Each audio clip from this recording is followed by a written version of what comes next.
Sir, মানুষের এত অহংকার, এত ক্ষমতা, সম্পদের দাপট, এক সেকেন্ডের ব্যবধানে সবকিছু চুরমার হয়ে যেতে পারে।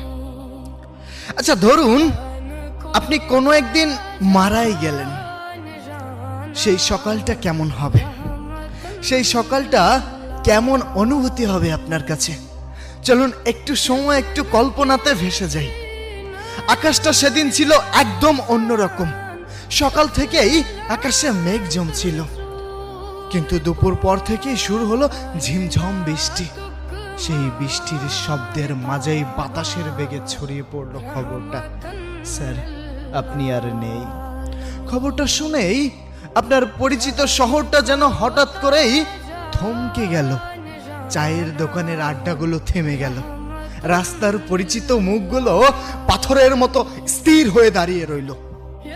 কারো বিশ্বাসই হচ্ছে না যে প্রাণ শক্তিতে ভরপুর মানুষটি হঠাৎ স্তব্ধ হয়ে এভাবে চলে যেতে পারে। আপনার নিথর দেহটা যখন উঠানে রাখা, আপনি তখন উপর থেকে সবকিছু দেখছেন। অদ্ভুত এক অনুভূতি।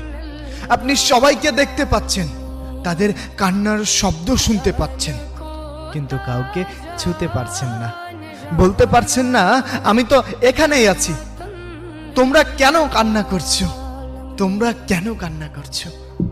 আমার খুব কষ্ট হচ্ছে, ইচ্ছে করছে বাবা মার চোখের জল মুছে দিতে, বন্ধুদের বলতে কিরে আমি তো আছি, আমি তো এই যে, আমাকে দেখতে পাচ্ছিস না?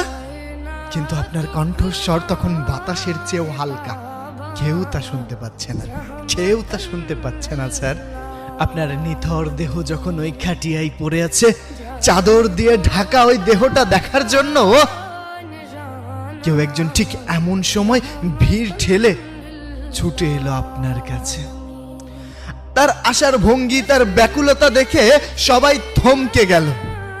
মেয়েটির চোখে মুখে এমন এক হাহাকার, যা দেখে উপস্থিত সবাই অবাক হয়ে গেল। কেউ তাকে আগে কখনো কোনো দিন দেখেনি, কেউ তাকে চিনেও না। সে কোনো লৌকিকতার তোয়াক্কা না করলো, আপনার শিওরে বসে অঝরে কাঁদতে শুরু করলো। তার সেই কান্না অন্য সবার চেয়ে আলাদা। তাতে ছিল এক গভীর হারানো যন্ত্রণা, যা কেবল আত্মার কাছ থেকে মানুষের অনুভব করতে পারে। চারপাশটা একটা গুঞ্জন শুরু হলো। এই মেয়েটি কে? কে? আগে তো কখনো কোনো দিন কেউ দেখেনি। মানুষের অবাক করা চাহনি তাকে একটুও ঢলাতে পারল না। সে যেন